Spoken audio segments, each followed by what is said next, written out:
ലാലേട്ടൻ വന്ന് പറയും ചങ്ക് പൊട്ടി ഒരു ടോപ്പ് 5 എത്തിച്ചേക്കാമെന്ന്. അങ്ങനെയൊക്കെ ഇനി വന്നാലേ ഉള്ളൂ. ലാലേട്ടൻ വന്ന് അവിടെ പറയുന്നത് എന്താണെന്നൊക്കെ മനസ്സിലാക്കാനുള്ള കോമൺ സെൻസ് ഉള്ള ആൾക്കാരാണ് ഇപ്പൊ കൂടുതലും. എങ്ങനെയെങ്കിലും അക്ബറിനെയും ജിസേലിനെയും ഒന്ന് മുന്നോട്ട് കൊണ്ടുവരണം. ബിഗ് ബോസ് മലയാളം സീസൺ 7 ലാലേട്ടൻ കഴിഞ്ഞ വീക്കെൻഡ് എപ്പിസോഡിൽ വന്നിട്ട് അനീഷിനോട് ചോദിക്കുന്നുണ്ടായിരുന്നു നിങ്ങൾ എന്തിനാണ് സമരം ചെയ്തത് എന്നുള്ളത്. അതുപോലെ ഷാനവാസിനോട് ചോദിക്കുന്നുണ്ടായിരുന്നു ഗസ്റ്റ് ഒക്കെ വരുമ്പോഴത്തേക്ക് നിങ്ങൾ ഡ്രസ്സ് മാറിയിട്ട് വന്നിട്ട് ഉടനെ തന്നെ ഒരു 5 മിനിറ്റ് കഴിഞ്ഞ് ഡ്രസ്സ് മാറിയിട്ട് വന്ന് അതങ്ങ് ചെയ്താൽ പോരെ എന്ന്. എനിക്ക് അതിൻ്റെ അകത്ത് ലോജിക്ക് മനസ്സിലായില്ല. അപ്പോഴും അവിടെ ഷാനവാസ് പറയുന്നുണ്ടായിരുന്നു ഞാനൊന്ന് ഡ്രസ്സ് മാറിക്കോട്ടെ, ഡ്രസ്സ് മാറിയിട്ട് വന്ന് ചെയ്തോളാന്ന് റിയാസിനോട് പറയുന്നുണ്ടായിരുന്നു. പക്ഷെ റിയാസാണ് അവിടെ സമ്മതിക്കാതെ ഡ്രസ്സ് യൂണിഫോം പോലും ഇടാതെ തന്നെ നീ ചെയ്യണമെന്ന് പറഞ്ഞത്. പക്ഷെ അതൊന്നും അവിടെ പറഞ്ഞ് കണ്ടില്ല. ഈ ലാലേട്ടനാണെങ്കിലും ഈ ബിഗ് ബോസ് ടീം ആണെങ്കിലും മനസ്സിലാക്കേണ്ട ഒരു കാര്യം, നിങ്ങൾക്ക് മുകളിലാണ് ജനങ്ങൾ, നിങ്ങൾക്ക് മേളിലാണ് ജനങ്ങൾ. അത് നിങ്ങൾക്ക് മനസ്സിലാക്കി തന്ന ഒരുപാട് സീസണുകളുണ്ട്. നിങ്ങൾ അവിടെ ആർക്ക് കപ്പ് കൊടുക്കുന്നു എന്നുള്ളത് വിഷയമുള്ള കാര്യമേ അല്ല. കൂടുതൽ അവിടെ കപ്പ് കൊടുത്തിരിക്കുന്നത് തന്നെ അർഹതപ്പെട്ടവർക്കാണോ? ഒരിക്കലും അല്ല. ഒന്നോ രണ്ടോ പേർക്കാണ് അവിടെ അർഹതപ്പെട്ടവർ കപ്പ് എടുത്തിരിക്കുന്നത്. ബാക്കിയുള്ളതെല്ലാം അർഹതപ്പെടാത്തവർക്കാണ്. കാരണം അർഹതപ്പെട്ടവരെ നിങ്ങൾ അതിനു മുമ്പേ പുറത്താക്കും. പക്ഷെ ജനങ്ങളുടെ മനസ്സിൽ അവർ രാജാക്കന്മാരാണ്. അത് നിങ്ങൾ ഇപ്പോഴും മനസ്സിലാക്കുക. ഈ ലാലേട്ടൻ വന്നിട്ട് വീക്കെൻഡ് എപ്പിസോഡിൽ വന്നിട്ട് നിങ്ങൾ ഇത് ചെയ്തത് ശരിയല്ല, അല്ലെങ്കിൽ ഗെയിം കളിച്ചവരെ ഗെയിം കളിച്ചതായിട്ട് അവരെ പറയുന്നില്ല, അല്ലെങ്കിൽ ബി ടീമിനെ ആരെയാണ് സപ്പോർട്ട് ചെയ്ത് മുന്നോട്ട് കൊണ്ടുവരേണ്ടത് അവരെ ബൂസ്റ്റ് ചെയ്യുകയും മറ്റുള്ളവരെ നെഗറ്റീവ് ആക്കുകയും ശ്രമിക്കുന്നുണ്ട്. നല്ല കളിക്കുന്നവരെ നെഗറ്റീവ് ആക്കാനും ശ്രമിക്കുന്നുണ്ട്. അപ്പോഴും നിങ്ങൾക്ക് ഇതുവരെ മനസ്സിലാകാത്ത ഒരു കാര്യം, നിങ്ങൾ പറയുന്നത് നിങ്ങൾക്കാണ് ശരി, ആ വീട്ടിലുള്ളവർക്കും ആ വീട്ടിനകത്ത് എവിക്റ്റ് ആയിട്ട് പോകാത്തവർക്കുമാണ് ശരി. പക്ഷേ ജനങ്ങൾക്ക് അങ്ങനെ അല്ല. ഇപ്പൊ അനീഷ്, ഷാനവാസ്, അനുമോള് ഇവരൊക്കെ ജനങ്ങളുടെ മനസ്സിൽ ഇടം പിടിച്ചു കഴിഞ്ഞു. ഇനി നിങ്ങൾ എത്രമാത്രം തലകുത്തി നിന്നാലും ഈ പറയുന്ന അക്ബറിനെ പോലുള്ളവരെ മുന്നോട്ട് കൊണ്ടുവരാൻ നിങ്ങൾക്ക് പറ്റത്തില്ല. നിങ്ങൾ അക്ബറിനെ മുന്നോട്ട് കൊണ്ടുവരാൻ പല തരത്തിലുള്ള ക്ലൂകൾ നിങ്ങൾ കൊടുത്തു. അക്ബറിന് വേണ്ടിയിട്ട് വേണ്ട ടാസ്കുകൾ വരെ നിങ്ങൾ സ്പെഷ്യൽ ടാസ്കുകൾ ഉണ്ടാക്കി കൊടുത്തു. എന്നിട്ട് പോലും ആ പൊട്ടന് മനസ്സിലായിട്ടില്ല എനിക്ക് വേണ്ടിയാണ് ഇത് ചെയ്യുന്നത്, അല്ലെങ്കിൽ ആ ടാസ്കിൽ പെർഫോം ചെയ്യാൻ പറ്റുന്നില്ല. പുള്ളി വേറെ ഏതോ ലോകത്താണ്. നിങ്ങൾ പഠിച്ച പണി 18 നോക്കിയിട്ടും ഇവരെ 3 പേരെ കവർ ചെയ്യാൻ മറ്റുള്ളവരെ കൊണ്ട് പറ്റുന്നില്ല. ഈ ജിസേലിനാണെങ്കിലും ആര്യനാണെങ്കിലും അക്ബറിനാണെങ്കിലും നിങ്ങൾ ആരെയൊക്കെ എടുത്തെന്ന് പറഞ്ഞാലും ജനങ്ങളുടെ മനസ്സിൽ ഇടം നേടിയ 3 പേരേ ഉള്ളൂ ഈ സീസണിൽ. പോസിറ്റീവായി ഇടം നേടിയ 3 പേര്, അനുമോള്, ഷാനവാസ്, അനീഷ്. പല സീസണുകളിലും നമ്മൾ കണ്ടിട്ടുണ്ട് കുറുക്ക് വഴി തേടുന്നത്, ഒരാളെ എങ്ങനെ പുറത്താക്കാം അല്ലെ അവരെങ്ങനെ നെഗറ്റീവ് ആക്കാം എന്നൊക്കെ. ഇനി നിങ്ങൾ ഈ തലകുത്തി നിന്നെന്ന് പറഞ്ഞാലും ഈ 3 പേരെ നിങ്ങൾക്കൊന്നും ചെയ്യാൻ കഴിയില്ല. എന്റെ ഒരു അഭിപ്രായമാണ് ഞാൻ പറയുന്നത്. അവരുടെ ഗെയിം അനുസരിച്ച്, അവിടെ 50 ദിവസം നിന്ന ഗെയിം അനുസരിച്ച് ഇവർ 3 പേരുമാണ് ഈ കൂടുതലും ജനങ്ങളുടെ സപ്പോർട്ട് നേടാൻ കഴിഞ്ഞത്. പണ്ടൊക്കെ എന്ന് പറഞ്ഞാൽ ഒരു 50 ദിവസം ആകുമ്പോൾ നമുക്ക് ഒരു രാജാവോ ഒരു റാണിയോ അങ്ങനെയൊക്കെ ആയിരുന്നു. പക്ഷെ ഇപ്പൊ അങ്ങനല്ല, 3 പേരുണ്ട്. ഇവരെ 3 പേരെ നിങ്ങൾക്ക് എന്തായാലും തകർക്കാൻ പറ്റുമെന്ന് തോന്നുന്നില്ല.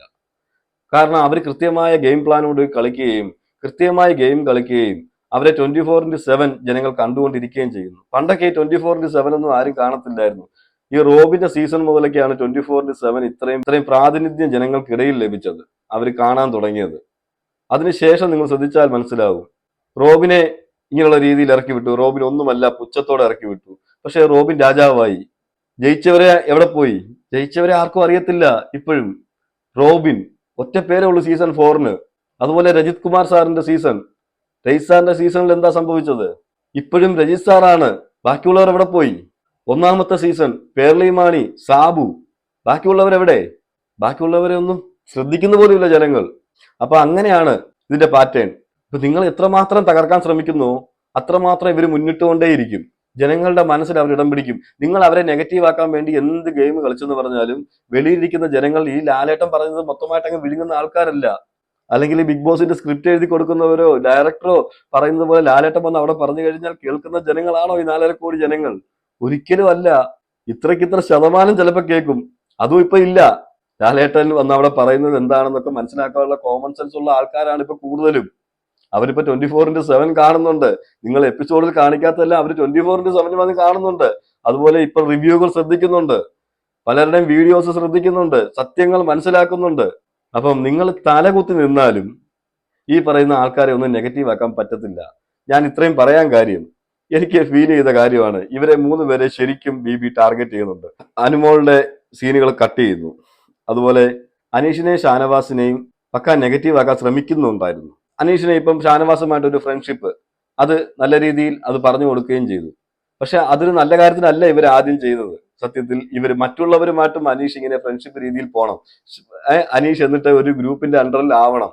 അപ്പൊ അനീഷിന്റെ ഗെയിം നെഗറ്റീവ് ആകണം എന്ന് വിചാരിച്ചായിരുന്നു ഇത് ചെയ്തത്. പക്ഷെ അനീഷ് ആരാമോൻ, അനീഷ് ഷാനവാസിനോട് നേരത്തെ ഇത് ലാലേട്ടൻ വന്ന് അവിടെ ഇത്രയും പബ്ലിക്കിൽ പറയുന്നതിന് മുമ്പ് തന്നെ അവരതിനകത്ത് ഫ്രണ്ട്സ് തന്നെ ആയിരുന്നു.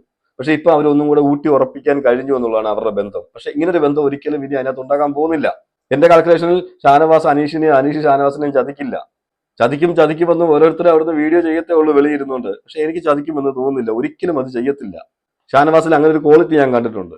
അതുപോലെ അനീഷ് അങ്ങനെ ഒന്നും പെട്ടെന്ന് ആരെയും വിശ്വസിക്കുന്ന ആളല്ല. പക്ഷെ വിശ്വസിച്ചാൽ ചങ്ക് പറിച്ചു കൊടുക്കും. അതുപോലെ തന്നെ പ്രത്യേകം ശ്രദ്ധിക്കേണ്ടത്, മറ്റൊന്നുകൂടി വേണമെങ്കിൽ ഇവർ ഉദ്ദേശിച്ചിരിക്കാം. ഷാനവാസ് ഇടയ്ക്കിടയ്ക്ക് ആദില, നൂറ അങ്ങനെയുള്ള ഒരു ഗ്രൂപ്പ് ഫോം ചെയ്യുന്നുണ്ടായിരുന്നു, അവരുടെ ഒരു ഗ്രൂപ്പ്. ആ ഗ്രൂപ്പിലേക്ക് അനീഷും കൂടെ ചേരും എന്നുള്ളൊരു തെറ്റിദ്ധാരണ കൂടി ഇവർക്ക് ഉണ്ടായിരുന്നിരിക്കാം. പക്ഷേ ഷാനവാസ് അത് ബുദ്ധിപൂർവ്വം തന്നെ ചെയ്തു. എന്നുവെച്ചാൽ അങ്ങനെയുള്ള ഒരു ചർച്ചയിലോ അങ്ങനെയുള്ള കാര്യങ്ങളിലോ ഒരിക്കലും അനീഷിനെ ഉൾപ്പെടുത്താൻ ശ്രമിച്ചിട്ടില്ല. അതുപോലെ അനീഷിനെ അങ്ങോട്ട് ക്ഷണിച്ചിട്ട് പോലുമില്ല, അവരുടെ ഇടയിൽ വന്ന് ഇരിക്കാൻ പോലും. അനീഷിനും ഷാനവാസിനും എന്തെങ്കിലും സംസാരിക്കാനുണ്ടെങ്കിൽ അവർ രണ്ടുപേരും മാത്രം പോയിരുന്നാണ് സംസാരിക്കാറ്.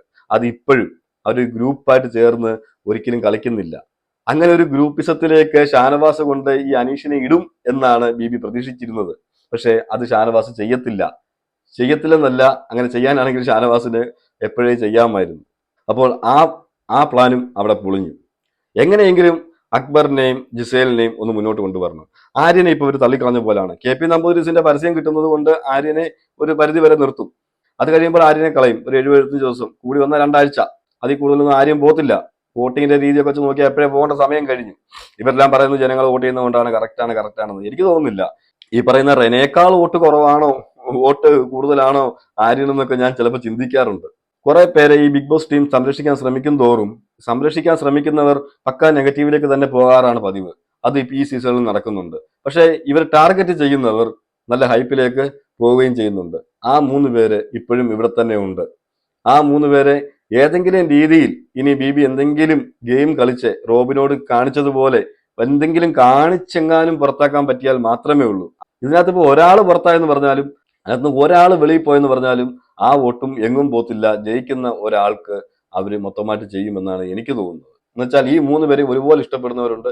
അതുപോലെ അനീഷിനെ ഇഷ്ടപ്പെടുന്നവർക്ക് അനുമോളെ ഇഷ്ടമാണ്, അനുമോളെ ഇഷ്ടപ്പെടുന്നവർക്ക് ഷാനവാസിനെ ഇഷ്ടമാണ്. ഇവരെ രണ്ടുപേരെ അങ്ങോട്ടും ഇങ്ങോട്ടും അങ്ങനെ ഇഷ്ടമാണ്. ഒരു കാരണവശാൽ ഷാനവാസ് വെളിയിൽ പോയെന്നിരിക്കട്ടെ, അല്ലെങ്കിൽ അനുമോൾ വെളിയിൽ പോയിരിക്കുന്നിരിക്കട്ടെ, അനീഷ് വെളിയിൽ പോയെന്നിരിക്കട്ടെ, ഇവരാര് പോയെന്ന് പറഞ്ഞാലും ഇവരുടെ വോട്ട് ബാക്കിയുള്ളവർക്ക് വീഴുമെന്ന് ആരും സ്വപ്നം കാണേണ്ട ആവശ്യമില്ല. എല്ലാവരും പറയും ഇവർ 3 പേര് നിൽക്കുന്നതുകൊണ്ട് ഫൈനലിൽ വരുമ്പോൾ, ടോപ്പ് 5-ൽ വരുമ്പോൾ, ടോപ്പ് 3-ൽ വരുമ്പോൾ, അല്ലെങ്കിൽ ടോപ്പ് 5-ൽ വരുമ്പോൾ ഈ വോട്ടിങ്ങിനെ ബാധിക്കാൻ സാധ്യത ഉണ്ടെന്ന്. ഒരിക്കലും ഇല്ല. ആ വോട്ടിങ്ങിന്റെ പാറ്റേൺ കാണുമ്പോൾ തന്നെ നമുക്കറിയാം എത്ര വ്യത്യാസം ഉണ്ടെന്ന് പറഞ്ഞാലും ഇപ്പോഴത്തെ വോട്ടിംഗ് പാറ്റേണിൽ ഇവര് 3 പേരിൽ ഒരാള് കപ്പടിക്കും എന്നുള്ളത് തന്നെയാണ്. ഈ പറഞ്ഞ അക്ബറിനോ ജിസേലിനോ ആര്യനോ അല്ലെങ്കിൽ അവരുടെ മറ്റുള്ള കളിക്കാർക്കോ ഒരിക്കലും ഇവരുടെ ഒരു വോട്ടിംഗ് പെർസെന്റേജിലേക്ക് വരാൻ കഴിഞ്ഞിട്ടില്ല ഈ 50 ദിവസമായിട്ട്. ഇനി വരാനും ബുദ്ധിമുട്ടാണ്. ഇനി എന്തെങ്കിലുമൊക്കെ ഇതിനകത്ത് എന്തെങ്കിലുമൊക്കെ ഇപ്പൊ ചെയ്യുന്നത് പോലെ ഒരു ഫേവറിസം കാണിച്ച് അവിടുന്ന് നെഗറ്റീവ് കണ്ടന്റുകൾ മാത്രം ഇവരുടെ വെളിയിൽ വിടണം എന്ന് പറഞ്ഞിട്ട് നെഗറ്റീവ് മാത്രം വിട്ടു കഴിഞ്ഞാൽ മാത്രമേ കൂടുതൽ എഫക്ട് ചെയ്യത്തുള്ളൂ. പക്ഷെ എന്നാലും ഈ നെഗറ്റീവ് കണ്ടന്റുകൾ വെളിയിൽ വന്നാലും നമുക്ക് അറിയാൻ പറ്റും അറിഞ്ഞുകൊണ്ടാണോ ചെയ്യുന്നത് എന്നുള്ളത്. അതുകൊണ്ട് ഞാൻ ഇത്ര നേരം പറയാൻ കാര്യം, ബിക്ക് ഇങ്ങനെ ഒരു തോന്നലുണ്ട് അവിടുന്ന് അക്ബറിനെ ഒന്ന് കൊണ്ടുവരണം മുന്നോട്ട്.